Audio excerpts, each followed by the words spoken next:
सुप्रभात बच्चों, आइए आज हम लोग एक नई कहानी की ओर चलते हैं जिसका शीर्षक है बाज और सांप।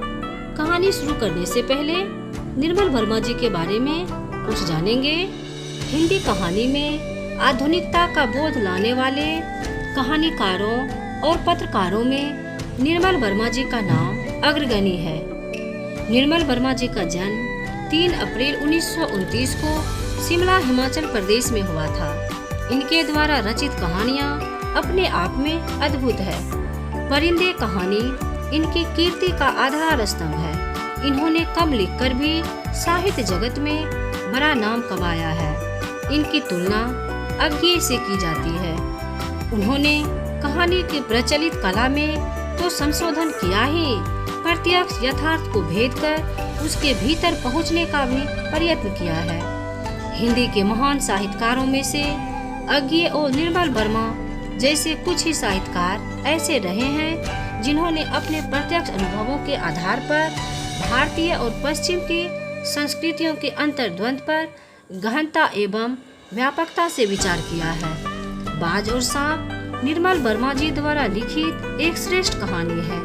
यह हमें जीवन में सकारात्मक सोच रखने के लिए प्रेरित करती है। इस कहानी में लेखक ने वीरता और कायरता के भाव दर्शाने हेतु सांप और बाज को प्रतीक बनाया है।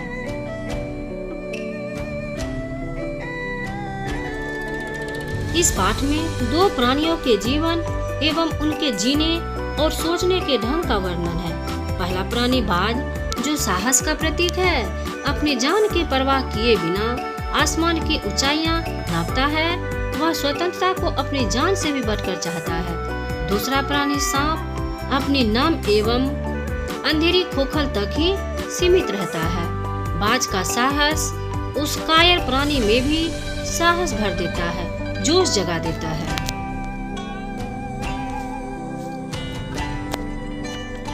सांप का निवास समुद्र के किनारे एक ऊंचे पर्वत की अंधेरी गुफा में एक सांप रहता था। पर्वत की अंधेरी घाटियों में एक नदी भी बहती थी। अपनी गुफा में बैठा हुआ सांप सब कुछ देखा करता। लहरों का गर्जन, आकाश में छिपती हुई पहाड़ियाँ, टेढ़ी मेढ़ी बल खाती हुई नदी की गुस्से से भरी आवाजें। वह मन ही मन खुश होता था कि इस गर्जन तर्जन के होते हुए भी वह सुखी और सुरक्षित है। कोई उसे दुख नहीं दे सकता। सबसे अलग, सबसे दूर वो अपनी गुफा का स्वामी है।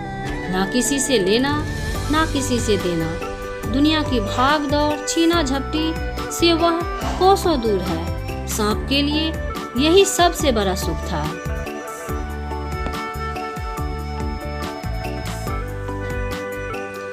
घायल बाज का गुफा में आ गिरना। एक दिन आकाश में उड़ता हुआ खून से लथपथ एक बाज उस सांप की गुफा में आ गिरा। वह अधमरी अवस्था में था। वह पंखों को फड़फड़ाता धरती पर लौटने लगा। डर के मारे सांप अपने कोने में सिकुड़ गया। पर जब उसने सोचा बाज तो मरने ही वाला है, अतः उससे डरना व्यर्थ है। देखिए सांप क्या करता है आगे।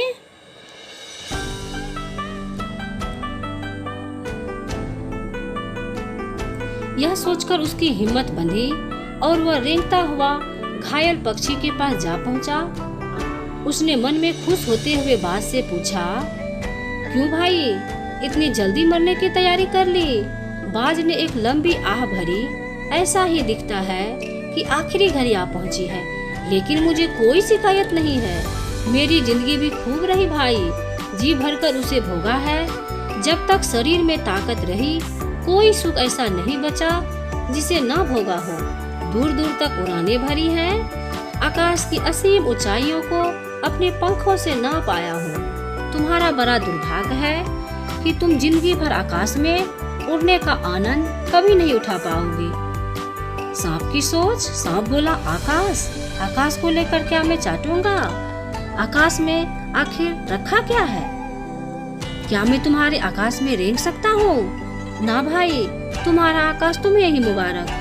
मेरे लिए तो यह गुफा भली, इतनी आरामदेह और सुरक्षित जगह और कहाँ होगी। सांप मन ही मन बाज की मूर्खता पर हंस रहा था। वह सोचने लगा कि आखिर उड़ने और रेंगने के बीच कौन सा भारी अंतर है। अंत में तो सबके भाग्य में मरना ही लिखा है। मिट्टी का शरीर है, मिट्टी में ही मिल जाएगा, है कि नहीं बच्चों। धन्यवाद बच्चों। आगे की पढ़ाई अगले वीडियो में करते हैं। तब तक खूब मन लगाकर पढ़ाई करते रहिए और आगे बढ़ते रहिए।